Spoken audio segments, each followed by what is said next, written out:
Have you ever been stuck in a situationship wilderness? That kind of relationship that you don't really know what it is. You don't know, there's no name for that relationship. So have you ever found yourself in such a situation or in such a wilderness? That's what I call it. You guys text every day, you communicate daily, you even pray together, you talk at length, you talk for long every day, but no one is calling it what it is. There's no name for that relationship. Or worse, she can just come up one day and tell you, wow, your wife would really enjoy. Or he will say that, wow, the man that will marry you is really, really blessed. Let me tell you something. Confusion is not from God. God is not an author of emotional games. He's not an author of confusion.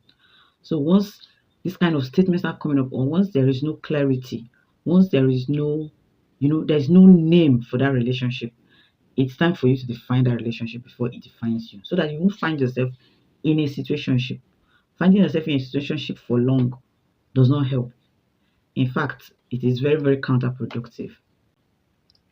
Hello, family. My name is Praise God, and welcome to this channel. If you see my face for the first time, you're welcome. It's good to have you here. And to my returning subscribers, you're welcome. It's nice having you back again. So, on this channel, we keep it faith filled, we keep it truth rooted, purpose driven, and real, especially when it comes to relationship, especially when it comes to anything that has to do with relationship. So today we're talking about something very, very crucial, very, very important in any relationship you find yourself in. And that is how to define your relationship, how to define your relationship in a way that honors God, how to define your relationship in a way that protects your heart, how to define your relationship in a way that gives you peace. So that's what we'll be talking about today in our video. Now, let's start with, is it necessary for you to define a relationship? Yes, it's necessary. And why is it necessary? Number one, it gives you clarity. So whether you're a male or a female, defining a relationship gives you clarity. It makes you to know where you are, your stance in that relationship. It also gives you confidence. It brings confidence. Confidence that okay, you have a future with this person, or I don't have a future with this person, or we are just friends.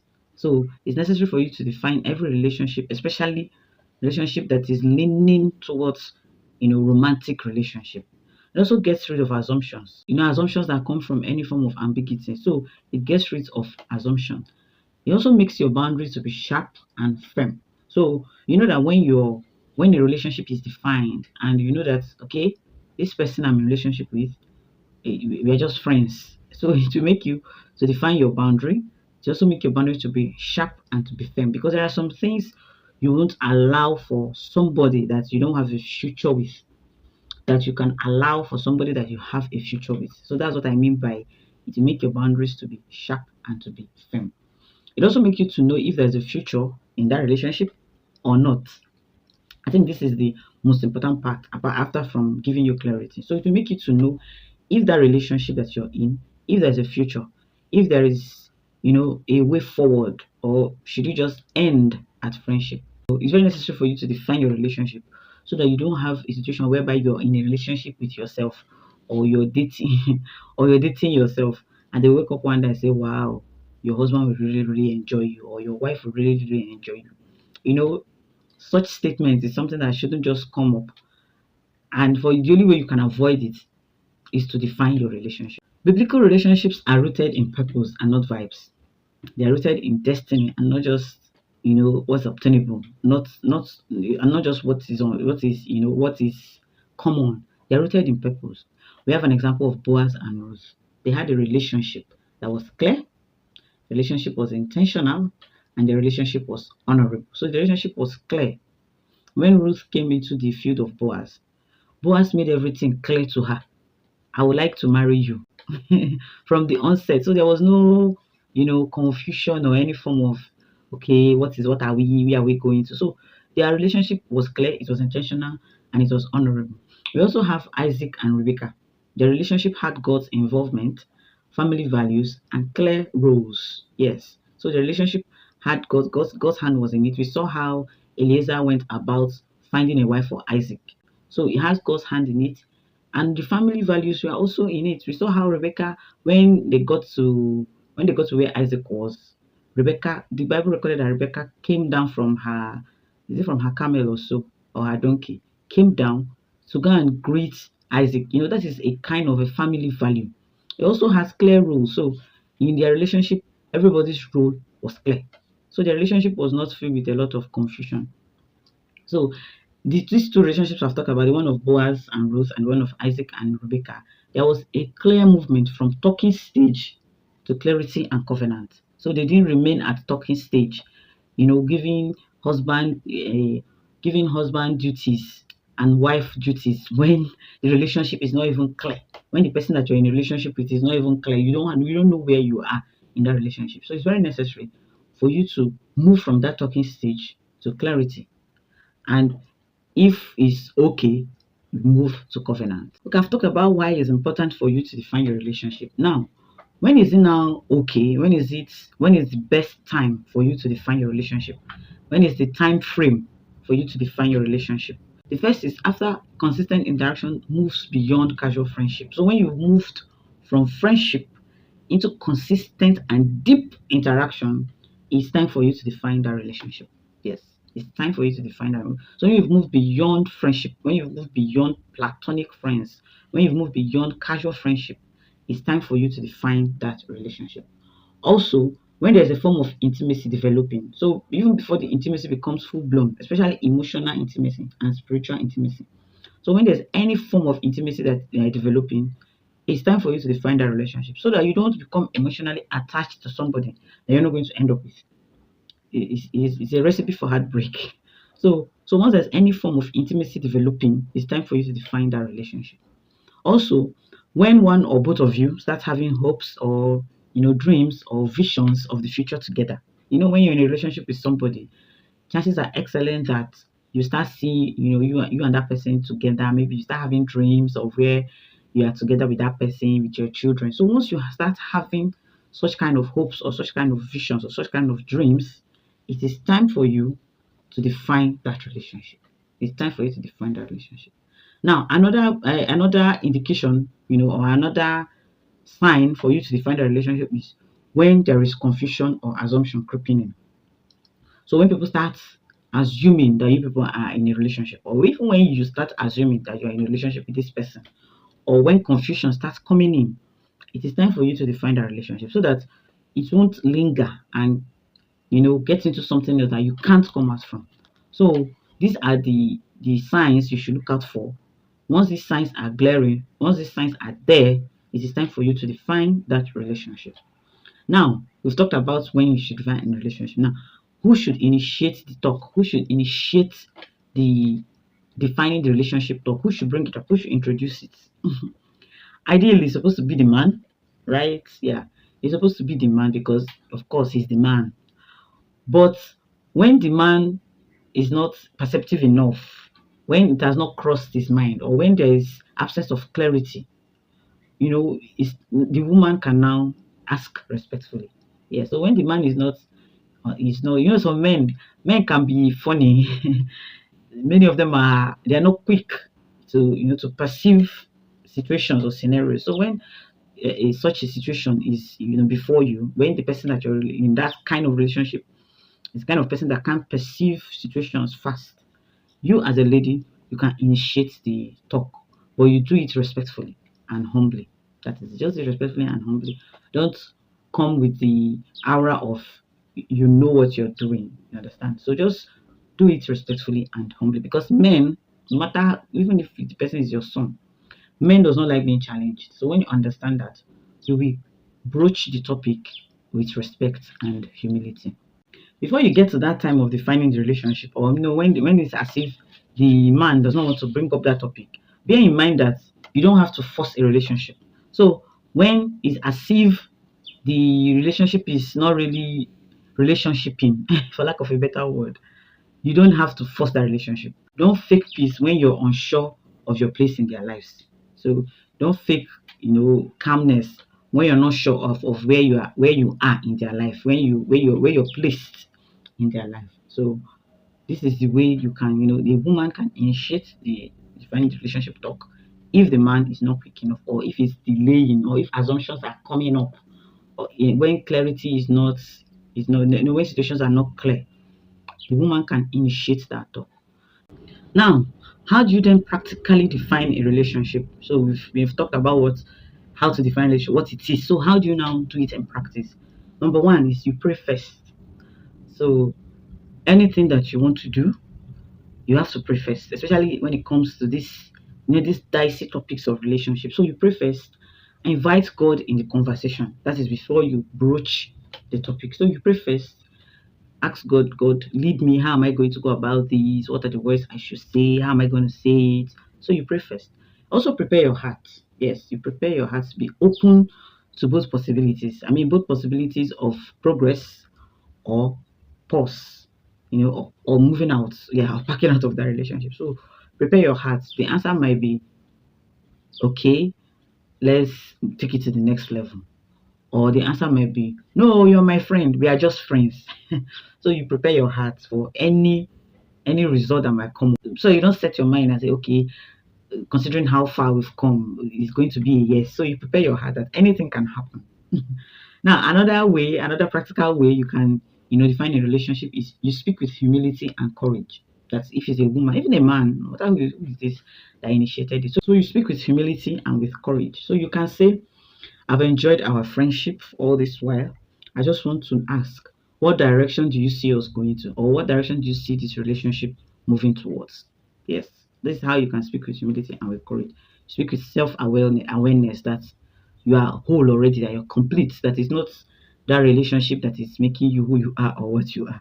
So you speak with humility and speak with courage. Also, as you're speaking with humility and speaking with courage, listen. Listen to what they say. Listen to what they didn't say. That is the actions. So don't argue and don't force the relationship. Don't push the relationship. Let their actions speak. So when you initiate that topic and the person recoils, you know that relationship is over. So you listen to what they are saying and also listen to what they are not saying. So you listen carefully, be attentive when you're bringing up that topic of how to define the relationship. Now the fifth one is accept the outcome based on the second one I talked about preparing your heart. So you accept the outcome. So whatever the outcome might be, accept it. Don't try to emotionally guilt trip the person or manipulate the person to say yes. Yes. So accept the outcome. It's better for you to have clarity. Clarity is a gift, even when it's not what you hoped for or what you wished for. It's better for you to be clear that okay, we are friends, so that you don't shoot yourself in the foot. So you accept whatever outcome it is that might come up from that discussion, but it's necessary. It's very, very important that you have that conversation. Very, very important. Hope you are aware that you can't define relationship based on maybe how long the relationship has been, or based on frequency of calls or texts, or emotional highs or emotional lows, or what other people are saying, other people's assumptions, or the feelings that relationship brings out in you, or even if you people are in a shared ministry, or you have similar ministry or similar activities, or even when the relationship is filled with a lot of gifts and a lot of flirting, it's very dangerous for you to define or name a relationship based on this or on these things. The relationship should have a name. You can't just assume because okay, we speak every night, or we exchange texts throughout the day, we are getting married. Or he makes me feel good, makes me feel emotionally, he's an emotional guy, he's a nice person. You now assume that relationship is leading to marriage. So you can't just, name a relationship based on these things. Relationship must be, it's something that you have to sit down with the person and have that conversation with the person. So if they avoid the talks of defining the relationship, if they're not interested, you know, when you want to bring up that talk of how to define your relationship, especially if it's frequent, is a very loud answer that relationship is not going anywhere.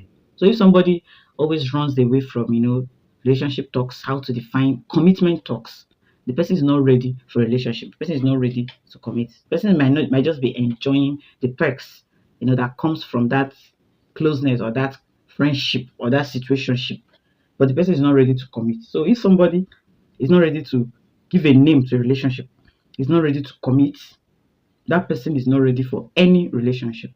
So you don't have to entertain a situation whereby there's no clarity or ambiguity. You don't have to entertain it and hope that it's going to turn into destiny. It's not possible. Ambiguity can't turn into destiny. It's clarity that turns into destiny. So you have to try as much as possible, both male and female, to avoid being in a relationship with yourself. Yes, avoid being in a relationship with yourself.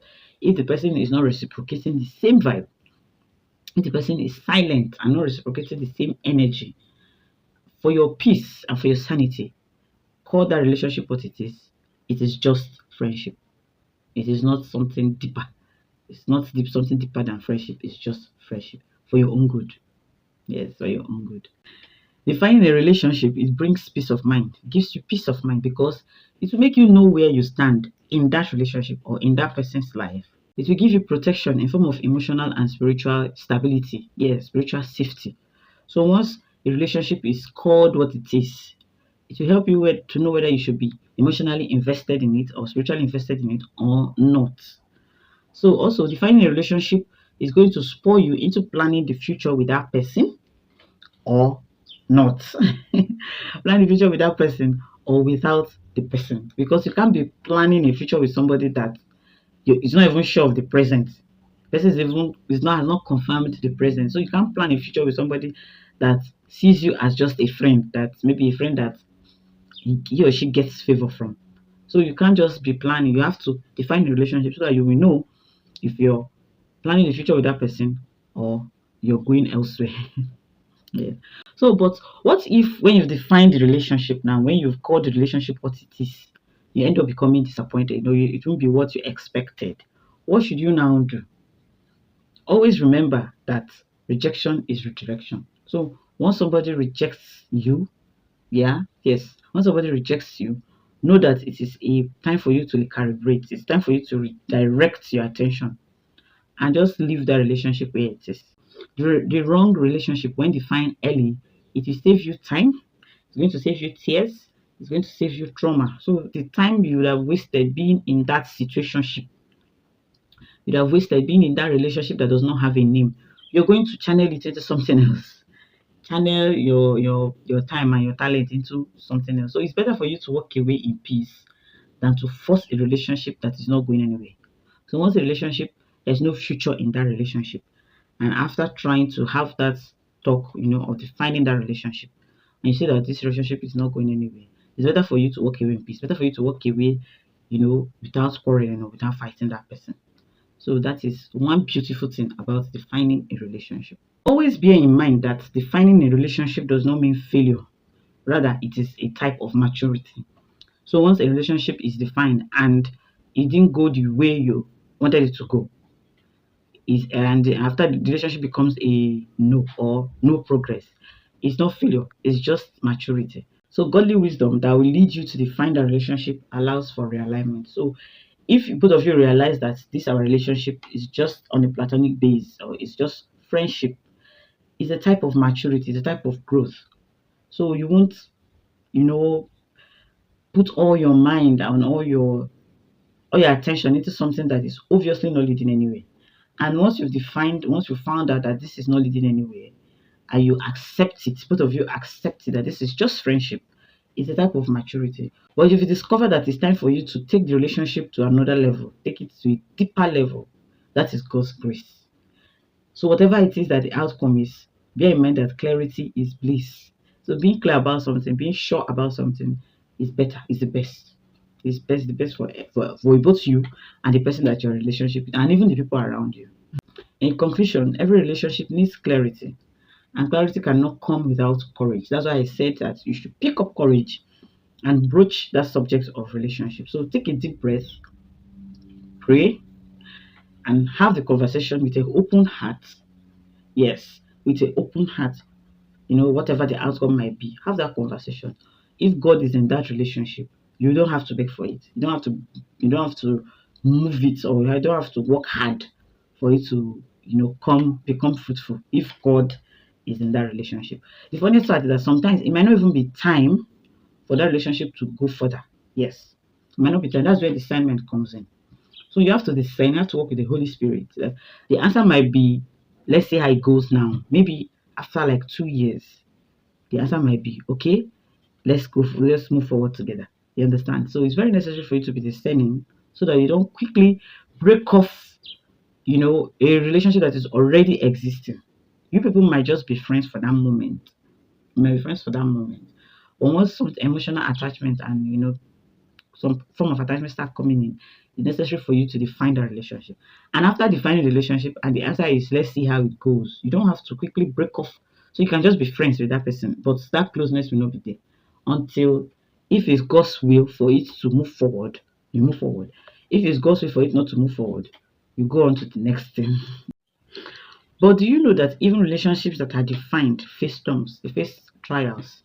That is why in my next video, I'm going to show you how to handle challenges that can come up in relationships. So how to handle it in a godly way, that there won't be fighting or quarreling without drama, without compromise, without confusion, and without pain. So until I come your way next time, remain purposeful. That relationship that you're in, define it so that it doesn't turn into something else. And see you in my next video. Bye.